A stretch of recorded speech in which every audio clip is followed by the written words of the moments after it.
Koyo, uri kuite pano? Haunati nemakuwiri naye patapata.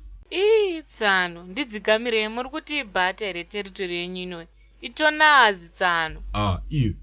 Asi kutofunga kuti kuma-flea markets here kunoku kwamunotengeswa $14.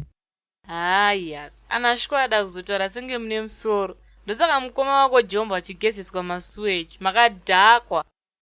Haiwawo, nyarara, kabhutsu kekujeri. Ndosaka uchinhuwa. Haiwa, ndosaka uri weplastiki. Wakatozoshayawo kana pekuisa ledhaka. Hamuna skiri.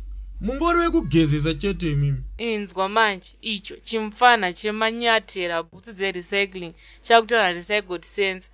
Pfungwa dzakaneta. Zvebasa rei. Iwewe ndosaka uri kabhutsu kevarwere. Ndosaka iwe slippers uchingoenda kuholiday kulabor chete nekuannex kuchipatara. Because hauna kana planisha. Kuita kunge medical aid kudaro. Wow, ndosaka uchisonwa kana ukabvaruka. Aiwa, zviri nani. Ko iwewe unoiswa waya kunge mbeva iri kugochwa. Hauna future iwewe. Bhutsu washaya, ndosaka uchiwanika mbero. Mbero muri nani? Imi munotoita zvekutodonetwa namukoma wako Sandaki. Makatopera sehondo yeminda.